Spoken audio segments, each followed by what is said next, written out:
Semangat! Di video kali ini, kita bakal ngobrol tentang sesuatu yang mungkin sering kita lihat, tapi jarang kita pikirinkan. Oke guys, assalamualaikum warahmatullahi wabarakatuh. Hari ini kita lagi jalan-jalan di kolam retensi Andir ya, di Balendah.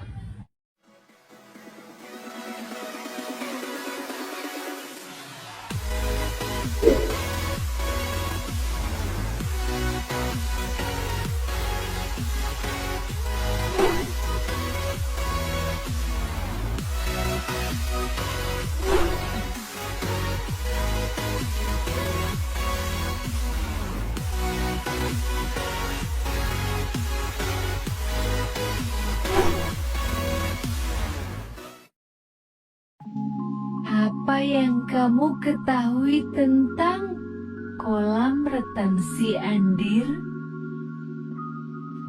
Di video ini, kita nggak cuma bahas apa itu kolam retensi, karena itu sudah banyak dibahas, tapi kita masuk dari sudut pandang yang jarang dibicarakan, yaitu sudut pandang ekonomi. Kenapa kolam retensi bisa menghemat uang?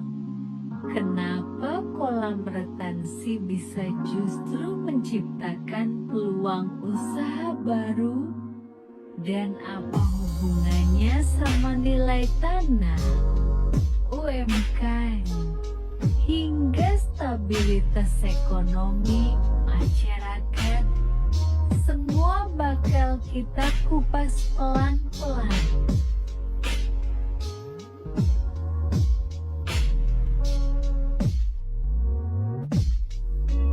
Kolam retensi bukan hanya proyek pengendalian banjir, tetapi juga punya dampak ekonomi besar bagi masyarakat sekitar. Contohnya seperti kolam retensi Andir Balendah yang dibangun untuk mengurangi banjir dari Sungai Citarum di wilayah Balendah. Berikut manfaat kolam retensi dari sudut pandang ekonomi. Pertama, mengurangi kerugian akibat banjir. Banjir menyebabkan rumah rusak, barang dagangan hilang, jalan rusak, aktivitas ekonomi berhenti. Dengan adanya kolam retensi, air ditampung sementara, banjir berkurang, aktivitas ekonomi tetap berjalan. Dampak ekonomi, pedagang tetap buka, pabrik tetap produksi, transportasi tidak terganggu. Artinya, kerugian ekonomi bisa ditekan sangat besar. Kedua, harga tanah dan properti naik. Daerah yang sering banjir, harga tanah rendah, investor tidak tertarik, pembangunan terhambat. Setelah ada kolam retensi, risiko banjir berkurang, lingkungan lebih aman, properti jadi lebih diminati. Contohnya, rumah lebih mudah dijual, tanah lebih mahal, developer mulai masuk. Dampaknya, Nilai ekonomi wilayah meningkat. Ketiga, membuka lapangan kerja baru saat pembangunan kolam retensi. Tenaga kerja konstruksi dibutuhkan. Supplier material mendapat proyek. Transportasi logistik meningkat setelah selesai. Petugas pengelola kolam, pedagang sekitar, jasa parkir, bengkel berkembang. Dampaknya, pendapatan masyarakat meningkat. Keempat, potensi wisata dan ekonomi kreatif. Kolam retensi bisa dikembangkan menjadi taman kota, area olahraga, tempat wisata lokal, spot foto. Jika dikelola baik, pedagang makanan muncul, UMKM berkembang, event lokal bisa diadakan. Kolam retensi berubah dari proyek teknis menjadi pusat ekonomi baru. Kelima, mengurangi biaya perbaikan infrastruktur.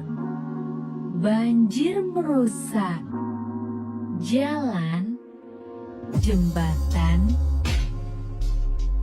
drainase, fasilitas umum.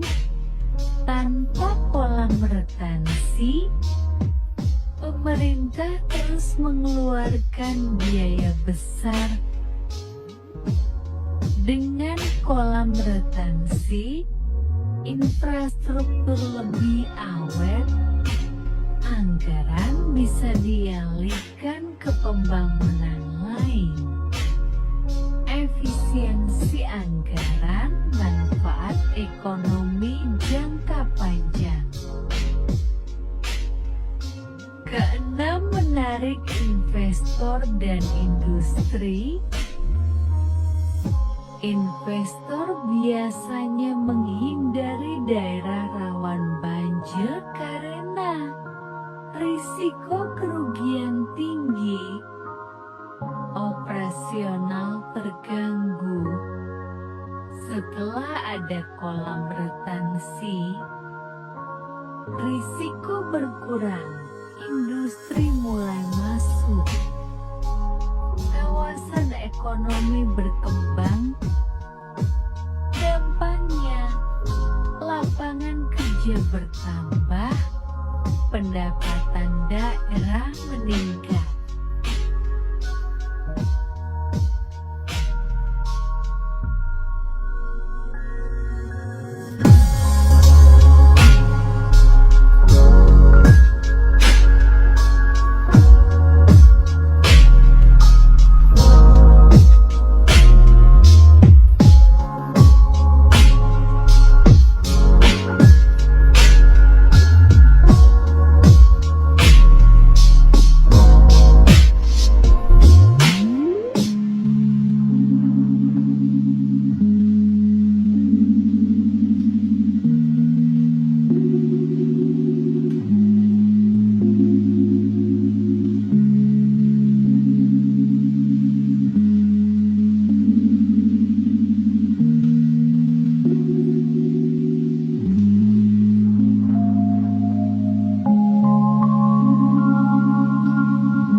Kesimpulan, kolam retensi memberikan manfaat ekonomi besar, mengurangi kerugian banjir, meningkatkan nilai tanah, membuka lapangan kerja, mengembangkan UMKM, menarik investor, menghemat anggaran pemerintah. Jadi kolam retensi bukan hanya proyek pengendalian banjir, tetapi juga investasi ekonomi jangka panjang untuk masyarakat.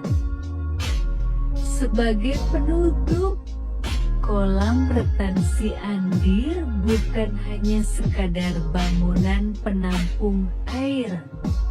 Lebih dari itu, kolam retensi ini adalah simbol harapan bagi masyarakat Balenda dan sekitarnya. Harapan untuk kehidupan yang lebih aman dari banjir, harapan untuk ekonomi yang lebih stabil, dan harapan untuk masa depan yang lebih baik. Ketika banjir berkurang, aktivitas masyarakat bisa berjalan normal. Pedagang bisa kembali berjualan, anak-anak bisa bersekolah tanpa khawatir, dan masyarakat bisa bekerja dengan lebih tenang. Inilah dampak nyata dari pembangunan kolam retensi Andir. Bukan hanya mengendalikan air, tetapi juga menggerakkan roda ekonomi masyarakat.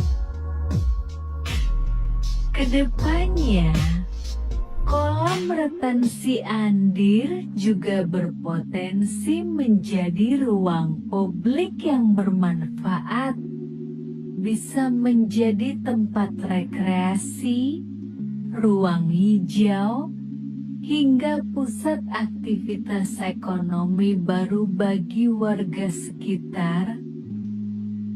Dengan pengelolaan yang baik, kolam retensi ini bukan hanya solusi teknis, tetapi juga investasi jangka panjang bagi kesejahteraan masyarakat. Akhirnya, kita berharap kolam retensi Andir dapat terus memberikan manfaat yang berkelanjutan. Karena pembangunan yang baik bukan hanya tentang hari ini, tetapi tentang masa depan yang lebih aman, lebih nyaman, dan lebih sejahtera bagi masyarakat Balenda dan sekitarnya. Terima kasih telah menyimak pembahasan mengenai kolam retensi Andir. Semoga informasi ini bermanfaat, menambah wawasan, dan memberikan gambaran bahwa sebuah infrastruktur sederhana pun dapat membawa perubahan besar bagi kehidupan masyarakat. Sampai jumpa di pembahasan berikutnya. Tetap jaga lingkungan, tetap peduli, dan bersama kita bangun masa depan yang lebih baik.